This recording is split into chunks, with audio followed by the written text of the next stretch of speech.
Welcome to The Verdict. I'm Kent Myers. Mick Cornett's not here today, but we're going to proceed on without him. He'll be back next week, but he does send you his greetings. We're really pleased today to do a show on consumer protection in Oklahoma, and we'll have kind of a subcategory of that, the Equifax Scandal.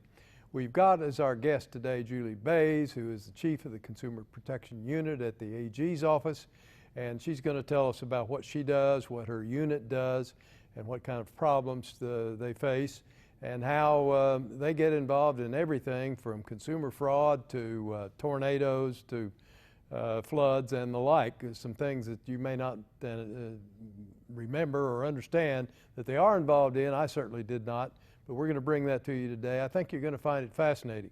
So sit back, relax. We'll be back in a couple of minutes after the commercials, and you'll meet Julie Bays. You're watching The Verdict.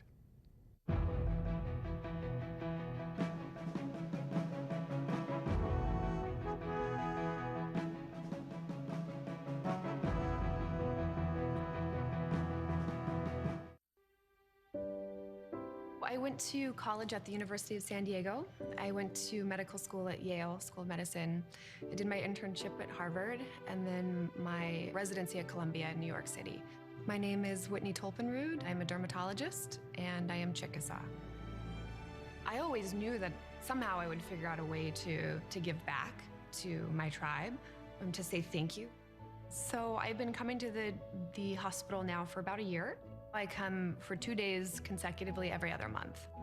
I can't describe to you the level of satisfaction and humility that it's been able to provide to my life. And that is just so energizing and reminds me why I went into this to begin with. See more stories about the Chickasaw people at profilesofanation.com.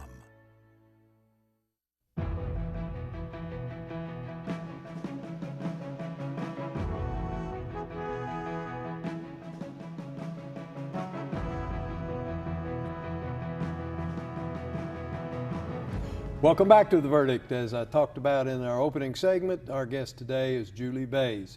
She is an Assistant Attorney General, Chief of the Consumer Protection Unit for the Office of the Attorney General of the state of Oklahoma, Mike Hunter.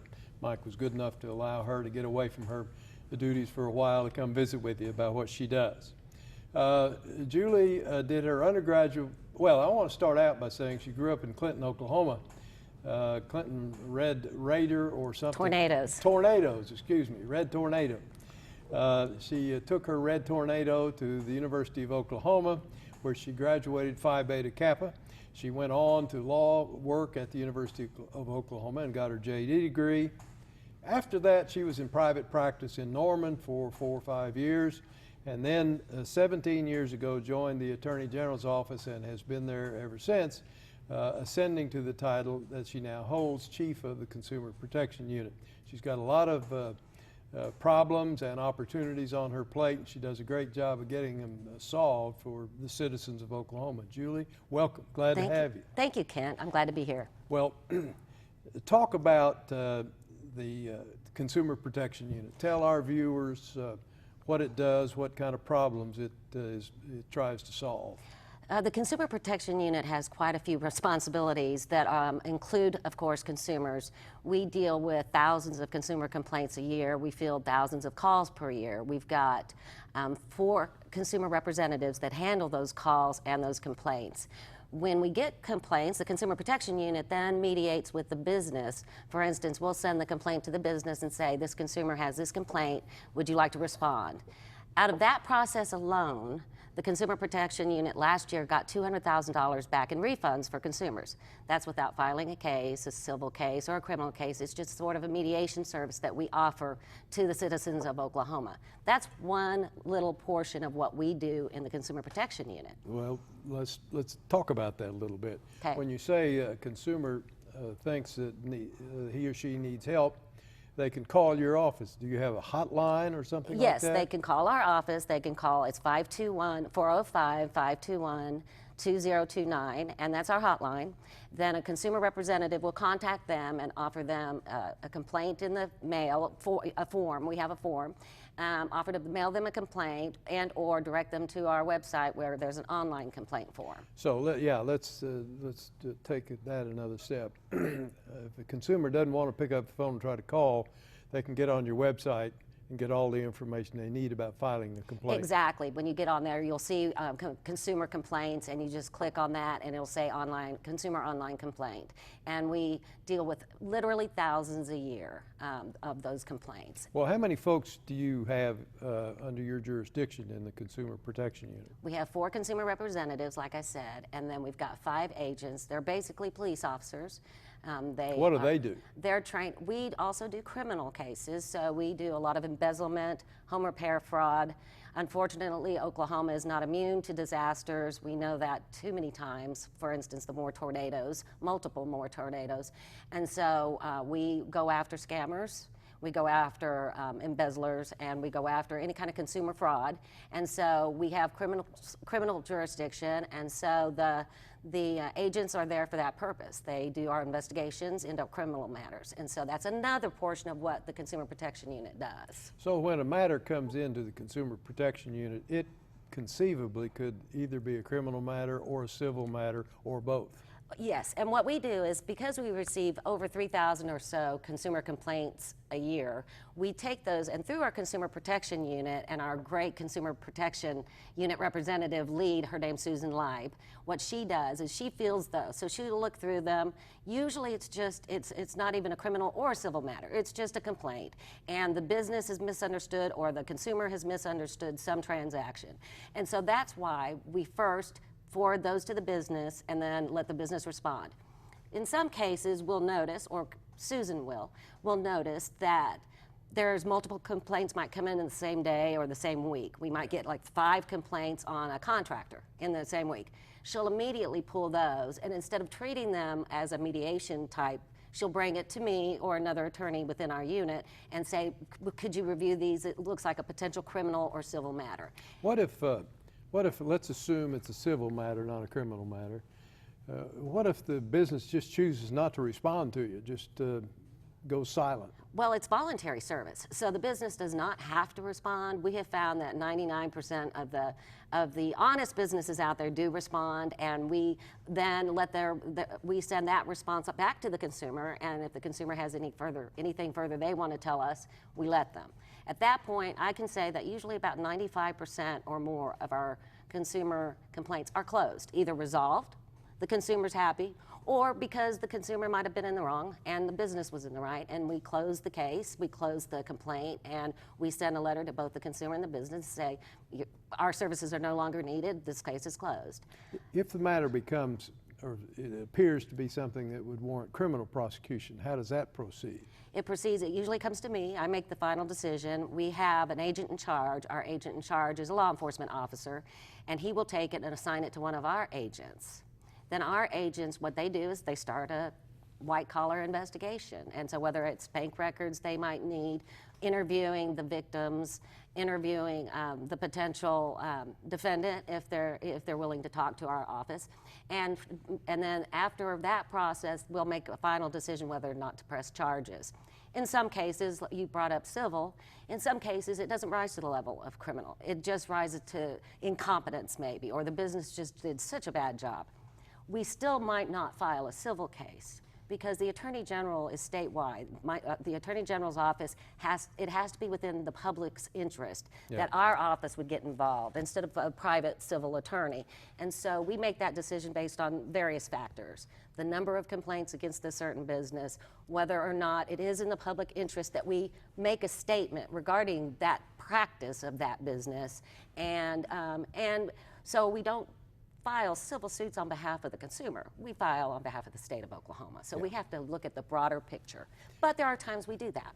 In the matters you've determined that you want to prosecute criminally, I suppose you have all the powers of a prosecutor. You have subpoena power, and do you take it in front of the multi-county grand jury? Not always. We sometimes use the multi-county grand jury, but like you said, we have all the powers of a district attorney. We can file criminal information. if we find probable cause to believe that a crime's occurred, and that's what we usually do. And I can tell you, the majority of our cases are contractor cases because we see so many embezzlement cases in the state of Oklahoma regarding contractors. And why we take so many of those cases is because they're usually in multiple counties. So it's just easier for our office to get involved and prosecute the contractor versus the DA, for instance. We'll always defer to the district attorney in the counties that they are there if they prefer, but a lot of times they will come to us and say, we think this crime's occurring all over the state of Oklahoma, can you look at this defendant? That's another way we get our cases, and we will proceed with prosecution. So you work hand in hand with the DAs on criminal matters, even if it may involve multiple counties. Yes, we always we work with the district attorneys. They might like bring us a white collar crime case or a securities case that might be criminal that they just don't feel like they have the personnel to work, because white collar can take quite a number of resources, bank records and other things that you have to go through and experience. And so our agents are specifically trained in white collar crime, and so a lot of times the local district attorneys are more than happy for us to come in and help with those kind of cases, and we go ahead and take those over. I know that your office from time to time will file suit in civil matters on behalf of the people of the state of Oklahoma. Can you describe that process a little bit and what is usually present when you do that? Usually in a civil matter, it doesn't rise to the level of criminal, and it usually is a business or corporation, and although we have filed criminal case or two against a corporation, it's rare, and most of the time it's a civil matter, and it's a way to bring attention a problem that might be out there. For instance, I'm trying to think of something in general, but we will file against, for instance, a telecommunications company. Let's just say a cell phone company. I'm just making a hypothetical. And because their advertising is false and misleading. Well, that's not really criminal in our view, so we will file a civil case, and we will do press to say, you know, this is false and misleading.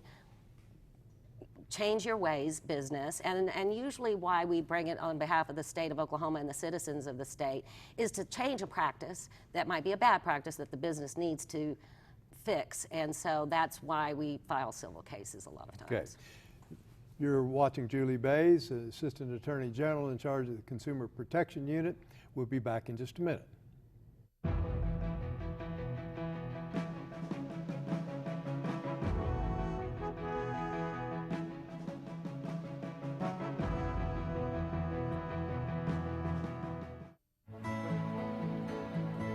The good life comes naturally to Tulsa, where nature's beauty is matched with an eye for aesthetics. A legacy of neighborhoods graced with lawns and landscaping and handsome homes. A place that seems to have patented an ideal lifestyle. Bank First is loyal to the quality of life Tulsa assures its citizens, to the priority placed on education, culture, and growth. Loyal to builders who transform raw land into residential charm.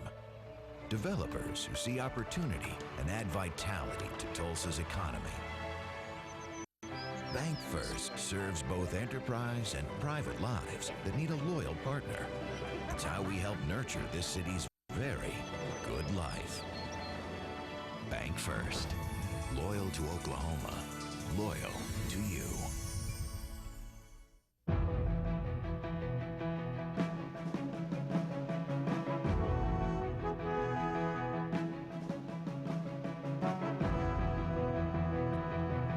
Welcome back to the set of the verdict. We're visiting today with the Assistant Attorney General, who is Chief of the Consumer Protection Unit of the Attorney General's Office of the state of Oklahoma, Julie Bays, a longtime friend, and I've had a lot of dealings back and forth with Julie over the years and always gotten great professional treatment. She's talking about her unit in Oklahoma and what it does, and I want to talk just a minute about flooded cars. What do you do with flooded cars? Well, so our unit, on top of what we've already spoken about, we also deal with disasters in the state of Oklahoma, and not just contractors, but we also deal with educating the public on potential pitfalls after a disaster. For instance, the hurricanes, very sad, but the hurricanes that just happened in Texas and Houston, and Florida. We have seen in the past, and it's most likely going to happen again, is those cars end up flooding the market. So they're flooded cars. They get totaled by the insurance companies, but there will be unscrupulous people that will take advantage and pick up those cars and try to sell them as not salvaged cars, even though they're supposed to be salvaged. So we try to warn people about the pitfalls on that. Buying a used car, buy from a reputable dealer. Make sure and check the linings, the inside very carefully, especially right now, because we are not sure. I think there's a speedway down there that has thousands of cars right now stored that were part of the flooded areas. And so we don't know where those will end up. We know in the past some of them have ended up in the state of Oklahoma, for instance, after Katrina. So we're just telling people, be prepared, be careful. Use a reputable dealer. If you're buying from an individual, you better check very carefully. Make sure that, take it to a mechanic, make them look through the door frames and other areas where there might be signs of rust or any other kinds of signs of water damage. Lift up this, there's ways to lift up the flooring and do some things like that. So we just tell people after these kind of disasters, there's always pitfalls, and one of them is flooded cars do hit the market. Once a flooded car hits the market and is actually sold to a consumer in Oklahoma by somebody, and they find out it's been flooded and have trouble with insurance and so on, what can you do to help? Well, we would love those complaints. If we find that there's a perpetrator doing this, we will criminally prosecute that perpetrator and seek restitution on behalf of the consumers. You say be careful about buying a used car after a floods like we've had, but is a consumer pretty safe in buying from an established dealer? Relatively safe. Established dealers can be taken too. So, you know, sometimes an established dealer will buy cars at auction. And if they are told incorrect information or they don't check out the VIN numbers correctly, then they could be accidentally sold. But most of the time, reputable dealers are going to do their homework, and so you're going to be safer to be with a reputable dealer. Well, let's change topics now, and let's talk about Equifax and the Equifax scandal and your office's involvement in it. That's another thing that our unit, the Consumer Protection Unit, does at the Office of the Attorney General is we deal with privacy issues. We have one young attorney, her name's Rachel Irwin, and I believe she was a student of yours, well, actually. I think so. Anyway, she recently was married, so it's now Rachel Shane, but she is a privacy expert. And so we deal with anything dealing with identity theft, privacy issues regarding companies. As you know, as you just mentioned, Equifax is a big deal. It's a scary deal for most consumers, including myself and anybody else that knows about it. The Equifax is estimating that at least at this time, for what we know, 1.7 million Oklahomans are affected. That's almost every single adult Oklahoman with credit. And so we're concerned that everybody's information now is out there on what they call the dark web. And so we sent a letter to Equifax right after the news broke that this happened, that one, they waited way too long to let law enforcement, not law enforcement, but for the Attorney General to know, and consumers. And two, we were concerned about the way they were rolling out potential help for consumers. And so we first sent a letter saying, we're not happy with how you've rolled this out. We're not happy with how you're helping these consumers. And so they made a couple of changes, but they're still, it's a work in progress. There's about 45 states, we're one of them, that are actively investigating as a group, Equifax. Are you part of that group? And we're part of that group. And we recently sent another letter to, this is separate and above what we needed to do, to TransUnion and Experian. And I'll get into the other two credit reporting the other agencies. credit reporting agencies. And the reason is, one of the things that a consumer can do, once your information is out there, and a lot of us didn't have any control over the credit reporting agency having our information. They collect it and they resell it, so we're really almost their product. And so what happened was, there was a vulnerability with Equifax and their website, and they did not patch it like they should have in March. And so once that occurred, by May, somebody hacked into it and stole at least 145. Now it's up to 145, 146 million Social Security numbers, birthdays, names, and so almost everybody is affected. And everybody wants to know, what can we do?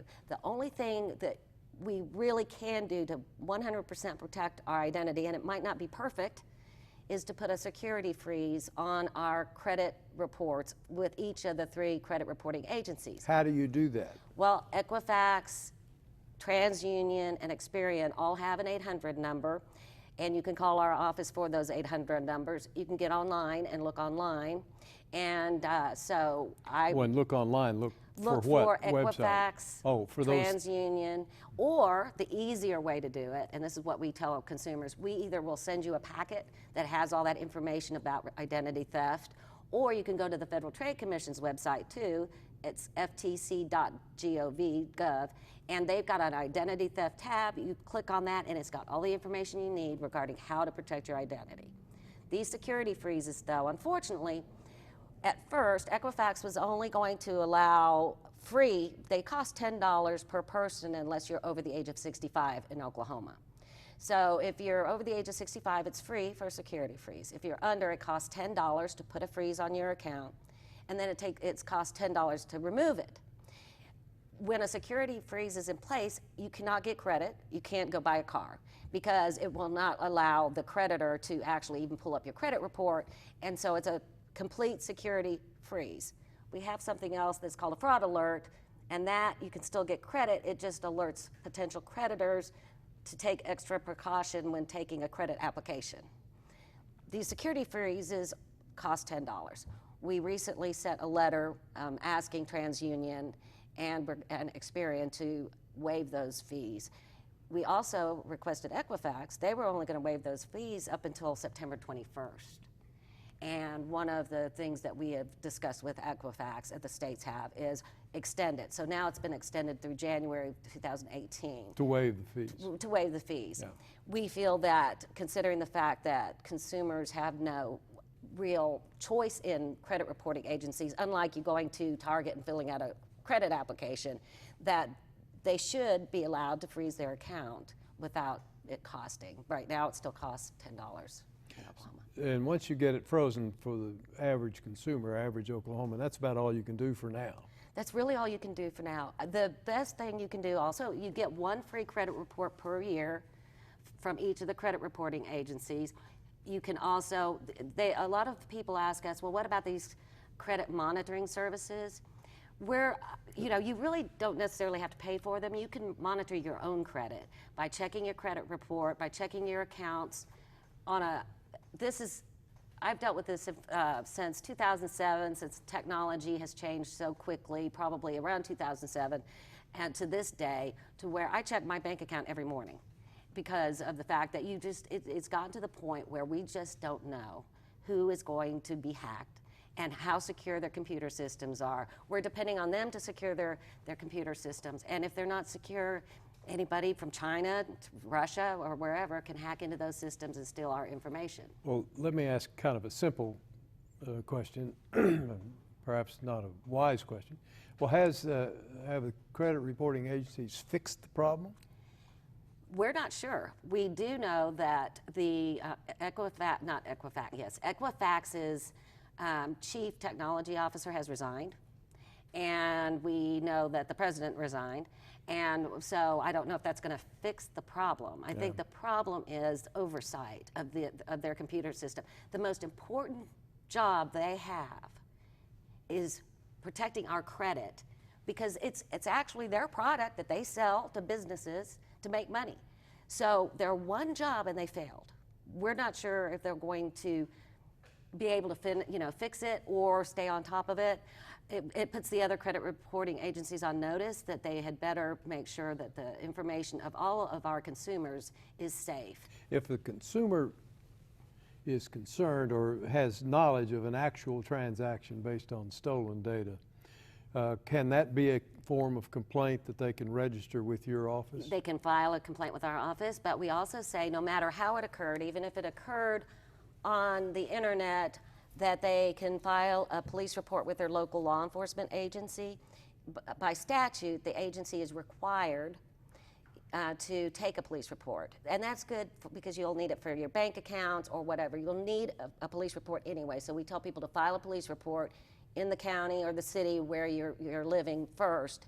then they can always file a complaint with our office and we can go on from there. Julie, that's going to have to be the last word. We've run out of time. Thank you so much for joining us. You've a lot of good information, and good luck to you. Thank you. You're watching The Verdict. We've been visiting with Julie Bays. I'll be back in just a minute.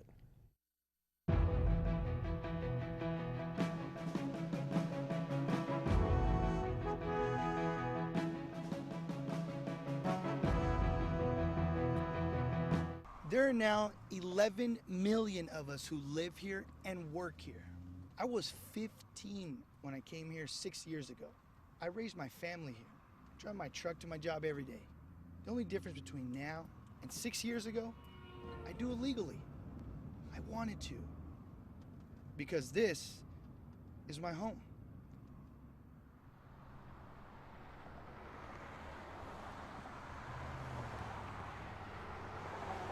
All children deserve a life of hope and love, but sometimes they experience a life of pain, neglect, and abuse. When that happens, each child deserves all the quality assistance and representation that can be offered in our legal system. For more information, call 23-CHILD. Oklahoma Lawyers for Children, helping to bring hope and love back to the lives of abused children. You will always be Mom and Dad to me. I really think people are so unaware of the number of kids waiting just in Oklahoma. And I think if more people knew that those children were out there waiting, I think that just by the way we live our lives and the people we talk to, that maybe we can help encourage adoption from Oklahoma. You will always be Mom and Dad to me.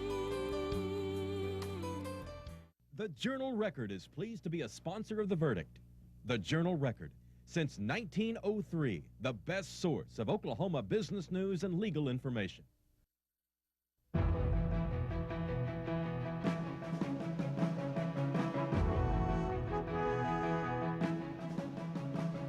Welcome back to The Verdict. We're finishing up the show that we had just completed with Julie Bays, the Assistant Attorney General in charge of the Consumer Protection Unit, computer-generated stuff, by the way. Julie does a great job in what she tries to accomplish for the citizens of Oklahoma. She's got a website I want to get us to. It's oag.ok.gov. You can reach her at that website. We have a website too, theverdict.tv. And it's good to be with you this week. We'll see you next week.